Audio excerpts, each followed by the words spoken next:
I have had some pretty bad roommates while I was in the military.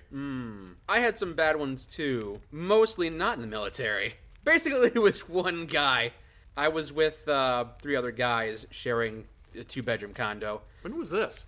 This is when you were in Louisiana, I think. Oh, And okay. I was going to college because I decided Oh, yeah. I didn't want to go into the military directly out of high school. Yeah. Should have stuck with that decision. I was with 3 other guys sharing a living space, and one of them was my bunkmate, but he got married, and he left. And the other 2 guys were like, well, we need a 4th person to take his place and pay rent. Otherwise, we have to pay more. Mm-hmm. And I said, okay, that's fine. Go find somebody. They found somebody. His name was Jeremy. Is this why you named the Pikmin Jeremy? Maybe subconsciously. Jeremy was technically going to college like we were. Uh-huh. Maybe not getting the best of grades, as he spent most of his time at home not doing homework, but playing World of Warcraft. Somehow I knew you were going to say World of Warcraft. How did I know that? Like, legitimately playing World of Warcraft with Cheeto stains on his underpants. Uh-huh. I ended up, after a few weeks, leaving. And they're like, you gotta pay rent. It's like, fine, I'll pay rent. I'm gonna live with my mom. You can have my rent money. I don't want to be here. Oh, no. He smells bad, and he's always here. God. He wasn't a bad guy, but he did not take care of himself. Oh, man. I had a roommate when I was at Fort Polk. We all called him Baloney Bob. Okay. Because he always smelled like old baloney. Mm-hmm. Baloney Bob was not the smartest man. Not by a long shot. And here I thought the army only took the best. Normally the army might only take the best, but this was the heady days of post 9/11. Oh. When anybody could get in the army with a smile and a wave. And all you had to do was just tell the recruiter that, yes, me want go army, me drive truck, and they would immediately sign you up. We need somebody for this military conflict we're getting entangled with. How long is it going to take? 3 weeks, 3 months, I doubt 3 years. Definitely won't still be going on to this day. So Baloney Bob was an interesting man. He was a vehicle mechanic and knew absolutely nothing about how to fix vehicles. Well, we got moved into new barracks. And when I say new barracks, I mean they were new to me. The barracks had existed since time immemorial.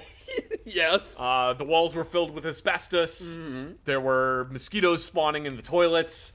There was mold on the walls. But we got new furniture that they had bought from a remained hotel outlet for incredibly cheap. All right.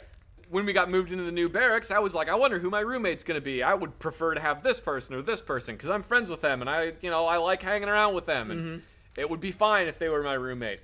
Well, they moved us into the room and I get Baloney Bob. Oh, no. And I'm like, why am I in a room with Baloney Bob? And I talked to the lieutenant that was in charge of organizing where all the soldiers that lived in the barracks lived. And I said, why did you put me in a room with Baloney Bob? And he went, oh, I thought you didn't have any friends. I'm like, so you put me in a room with Baloney Bob? Yeah. Baloney Bob and I moved into the same room. And I guess it wasn't as bad as all that because a lot of the time Baloney Bob wasn't there. I don't know where the fuck he went. All right. But he wasn't in the barracks room. That probably made you happy. Unfortunately, the room did smell like baloney. I did have to invest very heavily into air fresheners for my side of the room.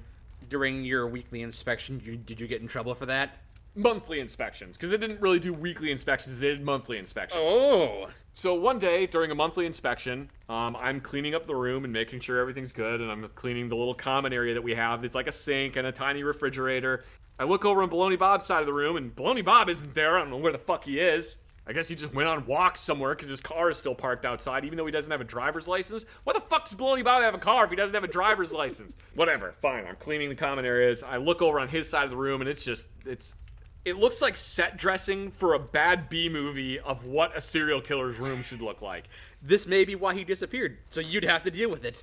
I'm like, I'm not touching anything on his side of the room. I don't want him to start squealing like a pig at me, because if I touch anything on his side of the room, it's gonna be for like hours, and I don't want to deal with that. So I don't touch anything on his side of the room, and I'm like, if I get yelled at for it, fine, whatever. I'll just take a dump on Baloney Bob's pillow or something. Jeez. Give him a soap party. I think that probably happened to him several times, and it didn't take. Okay. It didn't seem to do anything. Might be the only time soap touched his body. Oh, we'll get to that. Captain comes into the room. He looks at my side of the room. He's like, why do you have a... Oh my god, I forgot about this.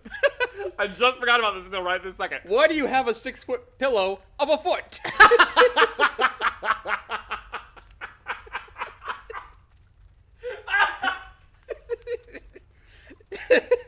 So he goes through my side of the room, and I got like a bunch of fucking weeb drawings that I've done, like hanging up on the wall and shit. And he's like, why the fuck do you have a Lindsay Lohan calendar? And I'm like, shut up, I like it. She was cute before the surgery. Look at them freckles. 2005, 2006, she was primetime hotness. Like Mean Girls timeline. Ooh, damn. Anyway, what the fuck do you have a Lindsay Lohan character? You're never gonna meet her. And I'm just like, what? Why you crush my dreams, dude?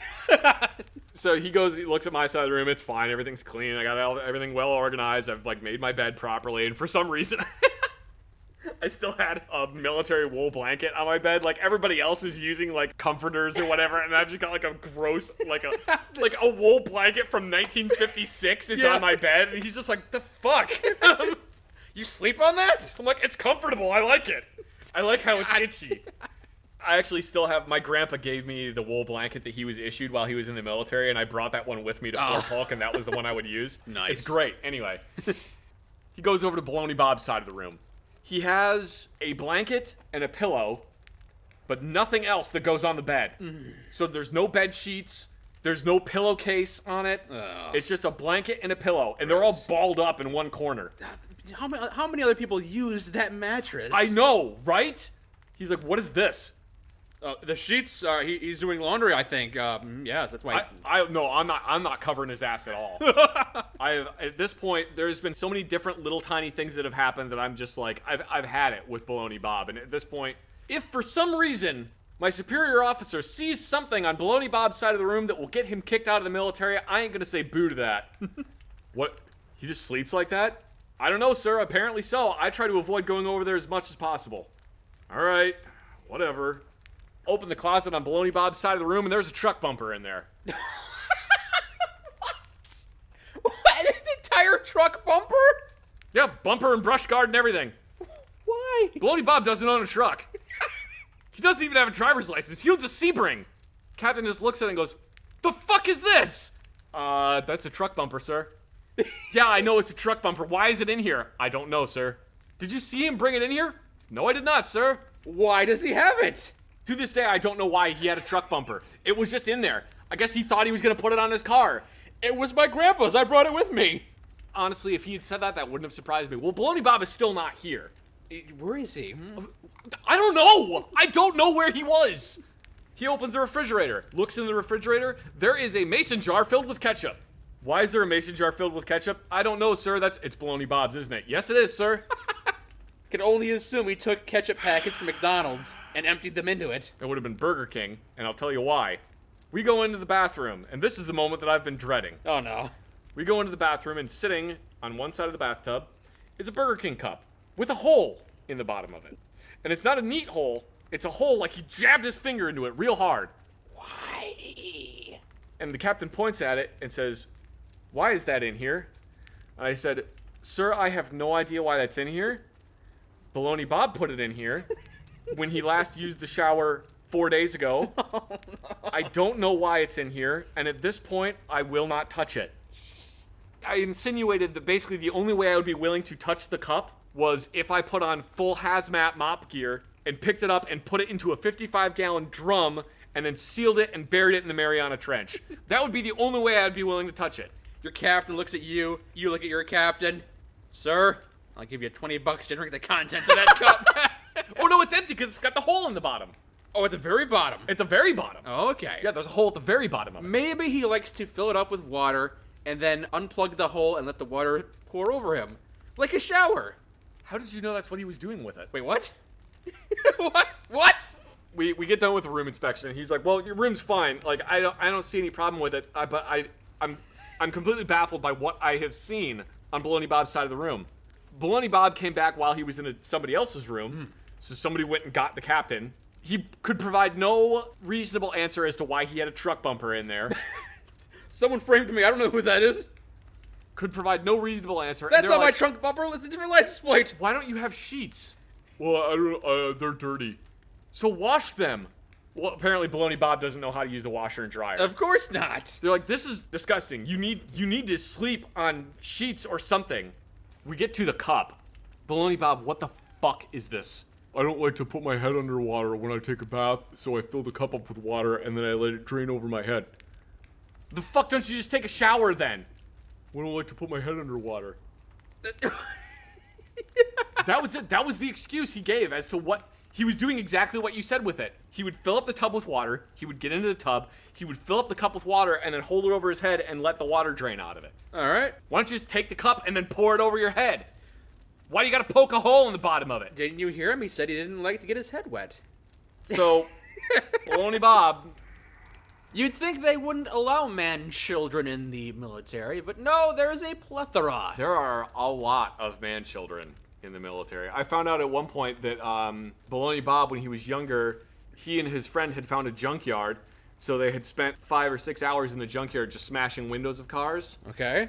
And then afterwards, they found out that it wasn't actually a junkyard, but it was some rich guy's car collection. So his family got sued for several $1 million. Really? Yeah, which they couldn't pay.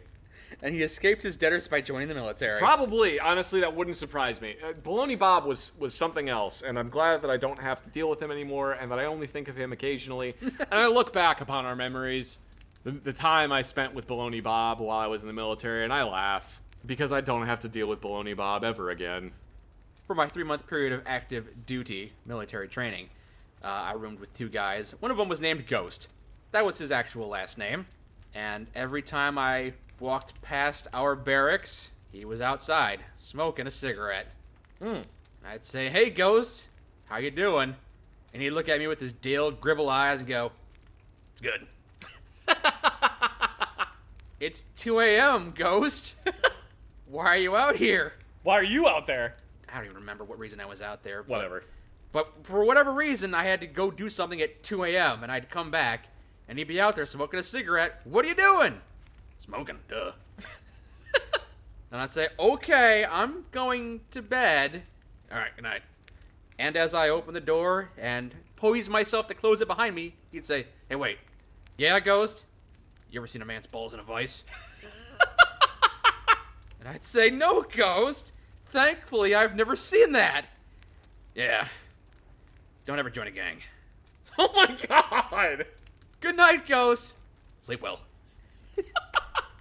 Ghost sounded like he had some life experience. Yes. I don't know if it was his persona or his actual life experiences, but that was one of the men I lived with for 3 months.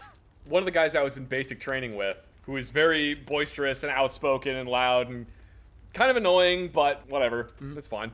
He would tell a lot of stories about stuff that he had done before he was in the military. And he was 19 years old. So he would tell a lot of stories about stuff that he did before he was in the military. And he said that he had been like in a gang or something, and about like all the stuff that he had done and how he had seen people die. And he was like, "Yeah, I've been shot like 5 times and I got stabbed twice." And pretty much everybody is just like, "Yeah, whatever, fucking whatever, man. Sure, I bet that has happened to you." One day he takes his shirt off and he has so many fucking scars. All right. And he's got like 5 large scars about as big around as my thumb, like 5 of them. Yikes. On his chest. All right. And this super fucking long jagged one Wow. on his abdomen. And I was like, "What the hell are those from?" He's like, "This is when I got shot 5 times. The fuck? Yeah. What? What the hell is that one? And he's like, "That's where I got stabbed." They had to cut him open and remove like 2 feet of his intestines. Oh, jeez. Because they were completely screwed, and then sew him back together. Ah. Okay, yeah, never mind. You're not full of shit. I wonder if he and Ghost were related. Maybe. Speaking of having more military experience than you let on, in boot camp, there was one person in a neighboring platoon who seemed to pick things up really quickly. He seemed to never be in trouble, which was rare, and he knew the commands. He could dress right, dress on command. He knew how to march. He knew his way around a rifle. Mm-hmm. It just seemed like he was made for the military life. And at the end of the 3-month training period, everybody is getting their assignments. You're going to be a private. You're going to be a private. You did exceptionally well, so you're going to be a private first class. You have prior college experience, so you get to be a private first class. And this guy, who's so good at everything, he's gonna be Lance Corporal, because there's one person who always gets promoted out of the entire company that gets promoted to Lance Corporal, and it's gonna be this guy. Uh-huh. Who has already gone through boot camp once. Oh, God. But didn't graduate because of a medical issue. Oh, that sucks. He went through boot camp twice. Oh, God. Oh. That wouldn't have been fun. Yeah.